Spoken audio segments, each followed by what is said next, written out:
Au centre de Paris, au Louvre, derrière une épaisse couche de verre pare-balles, se trouve un petit portrait de femme. Il est aujourd'hui impossible de le voler, mais cela a déjà été fait. Transportons-nous un siècle en arrière, le 21 août 1911. C'est un lundi. Le Louvre est fermé. Premier jour de la semaine, le musée n'accueille pas de visiteurs.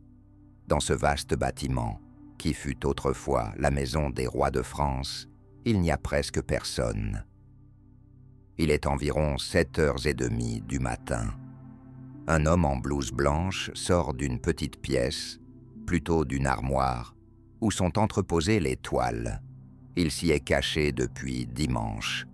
Entrant dans le musée comme un visiteur ordinaire, l'homme se dirige vers une grande salle carrée.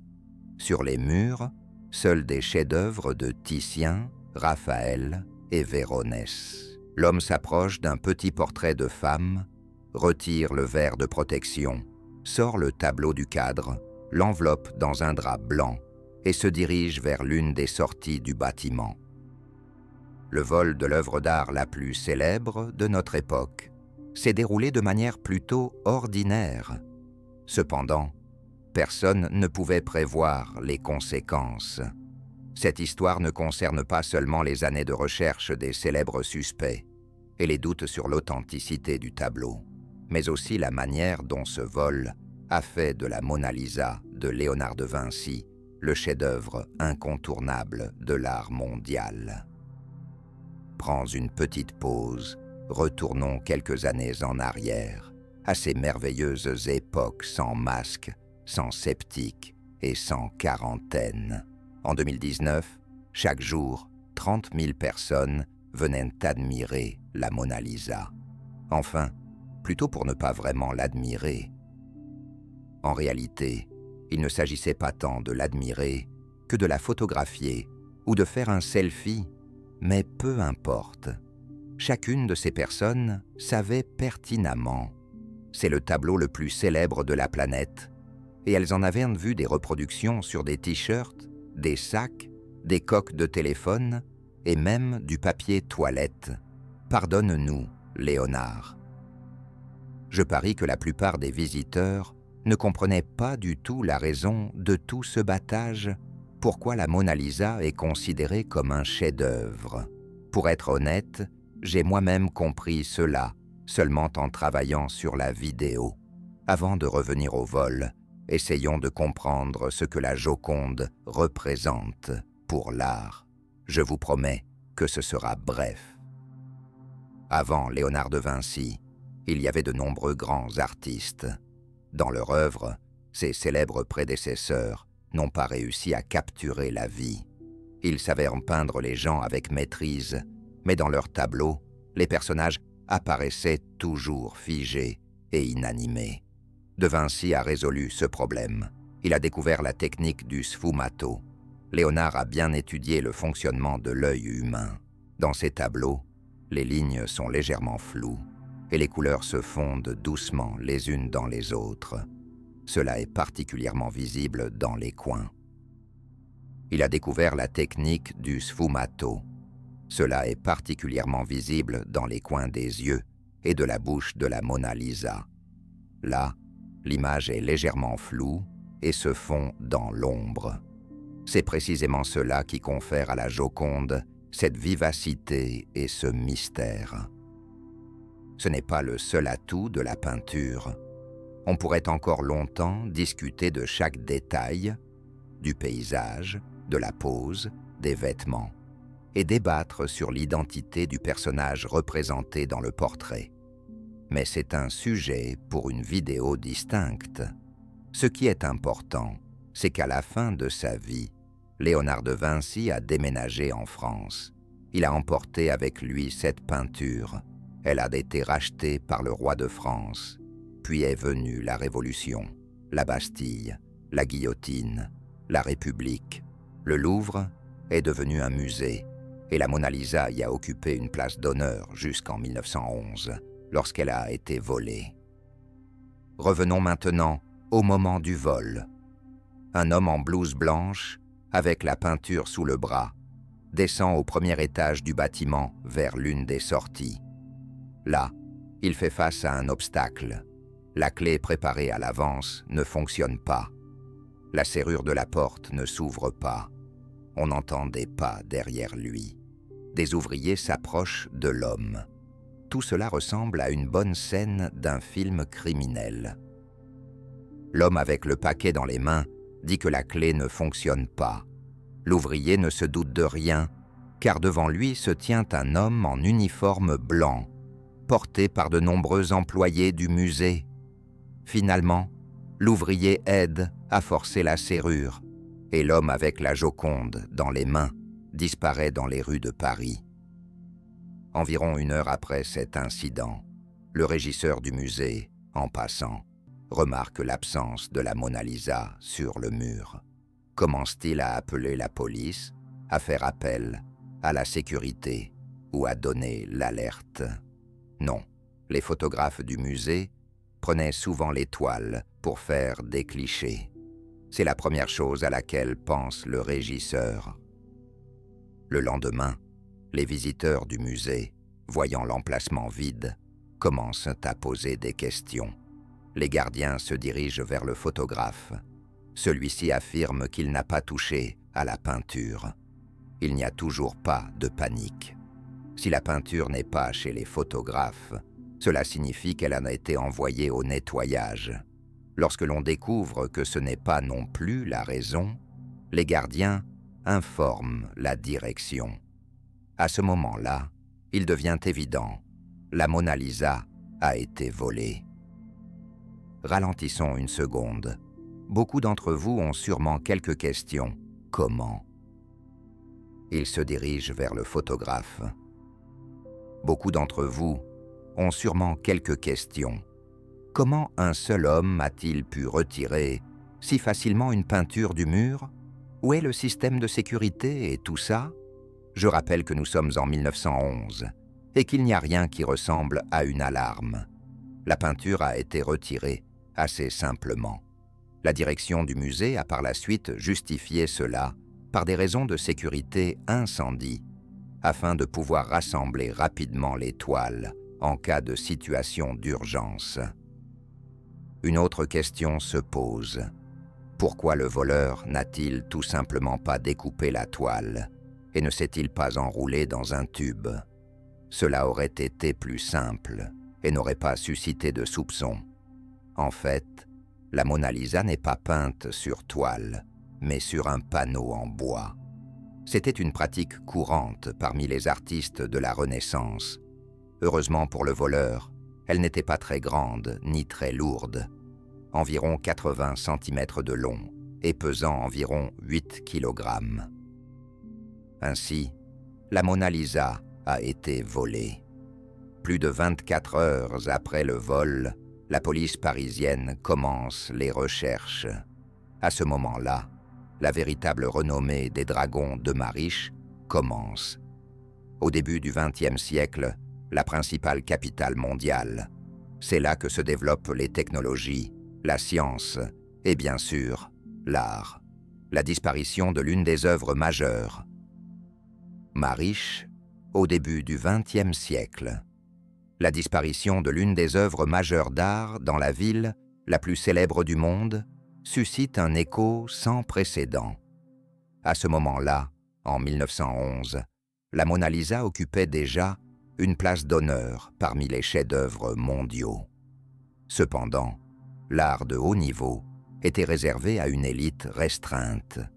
On ne pouvait voir la Joconde qu'en personne, en se rendant au Louvre.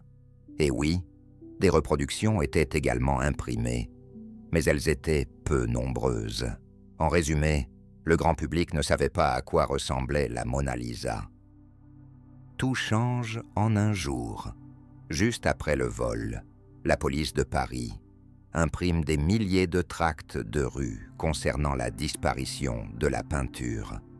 Chaque image de la Mona Lisa est relayée par tous les journaux européens et la plupart des médias mondiaux, et chaque article est accompagné d'une photo de la Joconde. Des millions de personnes qui n'avaient jamais vu ni même entendu parler de l'œuvre de Léonard, savent désormais exactement qui est la Mona Lisa et à quoi elle ressemble. Morgenstern n'aurait même pas rêvé d'un tel HIP, car c'est quelque chose de spécial. À Paris et dans toute la France, une opération spéciale à grande échelle est en cours. Les policiers fouillent les voitures et les trains. Dans les rues, chaque passant portant quelque chose dans les mains est contrôlé. Parmi les suspects se trouve, entre autres, le jeune artiste Pablo Picasso. On lui trouve plusieurs petites sculptures qui avaient été précédemment volées au Louvre. Au cours de l'enquête, la police découvre que Picasso les a achetées à son ami, le poète Apollinaire, qui à son tour avait dérobé les œuvres au musée. Finalement, les policiers constatent que les deux n'ont aucun lien avec le vol de la Joconde, et les amis sont relâchés. Un autre célèbre suspect devient le banquier américain J.P. Morgan. Une théorie conspirationniste commence à prendre de l'ampleur, affirmant qu'il serait le commanditaire du crime. On dit qu'il prévoit de se rendre en France pour emporter la peinture au-delà de l'océan. Morgan, bien sûr, nie tout en bloc et propose même une récompense d'1 million de dollars à quiconque ramènera la Mona Lisa. Des semaines de recherches infructueuses se déroulent au musée. La Joconde continue d'apparaître dans tous les médias. Le Louvre rouvre ses portes aux visiteurs et des foules de personnes viennent voir l'emplacement vide. Il y a même plus de monde qu'avant le vol. Un an plus tard, la direction du Louvre perd tout espoir de retrouver la Mona Lisa. À sa place, une autre peinture est accrochée. Une année supplémentaire passe, et de temps à autre, des nouvelles apparaissent, affirmant que la Mona Lisa a été vue tantôt en Argentine, tantôt en Amérique, tantôt en Angleterre. Mais en réalité, pendant tout ce temps, elle n'avait pas quitté une petite chambre parisienne. Plus de 2 ans après le vol de la peinture, le marchand d'art florentin Alfredo Geri reçoit une lettre mystérieuse. L'expéditeur, se faisant appeler Léonard, affirme qu'il détient la Mona Lisa. La lettre précise également que Léonard est un Italien, un véritable patriote, et qu'il souhaite ramener le chef-d'œuvre dans son pays d'origine, car la Joconde a été emportée d'Italie à l'époque napoléonienne. En réalité, la peinture était arrivée en France avec Léonard de Vinci quelques siècles avant la naissance de Napoléon, mais cela n'inquiétait pas les voleurs. Alfredo Geri et l'inconnu conviennent de se rencontrer à Florence. Léonard arrive de Paris et s'installe dans un hôtel. C'est là que la rencontre a lieu. L'époque napoléonienne, mais cela n'inquiétait pas les voleurs. En plus du voleur, il y a 2 autres hommes dans la pièce, le marchand d'art Geri et le directeur de la Galerie des Offices. Plus tard, l'inconnu sort la peinture de Vinci d'un coffre qui possède un fond secret. Ses compagnons comprennent rapidement qu'il s'agit très probablement de l'original du Louvre, avec un tampon du musée visible au dos. Les visiteurs acceptent de verser à l'homme la somme qu'il a demandée, mais uniquement après une expertise supplémentaire au musée des Offices. Et Léonard, d'ailleurs, malgré ses sentiments patriotiques, exigeait une généreuse récompense, près de 100 000 dollars pour l'époque, une véritable fortune. Immédiatement après la rencontre, Geri informe les autorités de la découverte de la peinture. Le voleur est arrêté. Il s'agit de Vincenzo Peruggia, un Italien de 32 ans. Le jeune homme voulait devenir artiste, a déménagé à Paris et a finalement travaillé comme peintre et ouvrier. Peruggia faisait partie de ceux qui avaient installé la vitrine de protection en verre pour la Mona Lisa au Louvre. C'était un an avant le vol. Lors des audiences, Perugia affirme qu'il a agi uniquement seul. Il prétendait être motivé par un fort sentiment de patriotisme. Dans cette salle du Louvre, il y avait de nombreuses œuvres d'autres maîtres italiens, mais la Mona Lisa est devenue une victime en raison de ses dimensions modestes.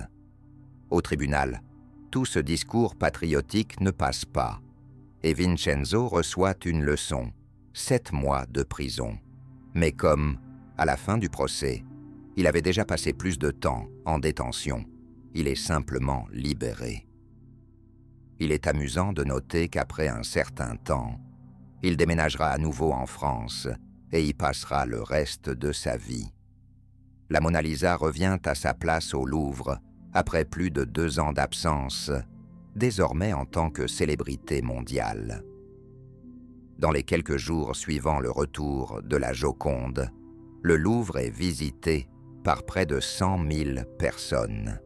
Évidemment, des rumeurs ont commencé à circuler, affirmant qu'il ne s'agissait que d'une copie et que le véritable tableau n'avait toujours pas été retrouvé. À cela, la Joconde avait des preuves à 100%. Avec le temps, de petites fissures se forment dans la peinture. Leur forme est unique, comme des empreintes digitales. On peut imiter le mouvement du pinceau de Léonard de Vinci, mais on ne peut pas reproduire les fissures. Les experts avaient simplement besoin de comparer. Le tableau retrouvé avec les photographies existantes pour confirmer son authenticité. Des années après le vol, un journaliste américain a raconté sa rencontre avec un homme portant le nom de V. Il affirmait être le véritable commanditaire du vol. Selon lui, Vincenzo Perugia n'était qu'un des exécutants, et le vol des chefs-d'œuvre n'était qu'une petite partie d'un plan ambitieux.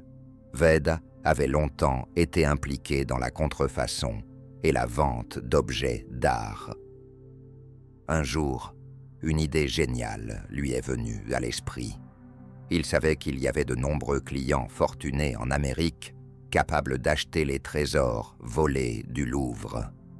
Peu avant le vol de la Joconde, en 1911, Wolf Irina avait fabriqué de nombreuses copies du tableau et les avait expédiées aux États-Unis. La douane n'a soulevé aucune question. L'original de l'œuvre de Vinci était toujours accroché au Louvre. Il était donc évident qu'il ne s'agissait que de copies. Ensuite, plusieurs personnes ont volé la véritable Joconde. L'un d'eux était Perugia. Il a travaillé peu de temps au musée. Il n'a pas travaillé longtemps au musée en raison de tous ses stratagèmes.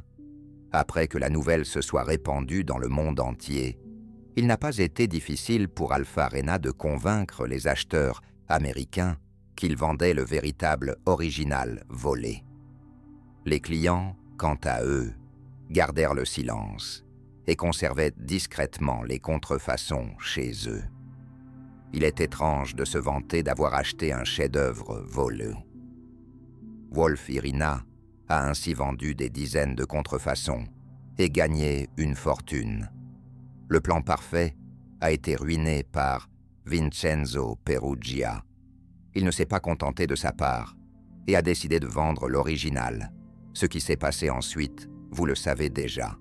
Cette histoire semble fascinante et plausible, mais elle a un inconvénient. Elle n'a pas de confirmation supplémentaire. L'homme mystérieux nommé Wolf Irina est la seule source. Quoi qu'il en soit, la Mona Lisa est toujours accrochée au Louvre, protégée par une épaisse couche de verre pare-balles. Les foules reviendront dès que toute cette épopée liée au virus sera terminée. Bien sûr, affirmer que la Joconde est devenue le tableau le plus célèbre au monde uniquement grâce à son vol est un fort exagération. D'autres facteurs ont également joué un rôle. Les artistes d'avant-garde du XXe siècle ont également joué un rôle. Ils ont activement utilisé l'image familière dans leur œuvre, et des dizaines de musiciens, à commencer par le talentueux Elvis, ont réalisé des reprises de la célèbre chanson Mona Lisa. Cependant, en fin de compte, toutes ces tentatives d'expliquer la popularité du tableau uniquement en termes de facteurs objectifs sont vouées à l'échec. Dans cette équation, on écarte toujours cette force de l'art, une sorte de charge émotionnelle qui est difficile à quantifier par une formule. Peut-être que c'est là la principale énigme de la Mona Lisa.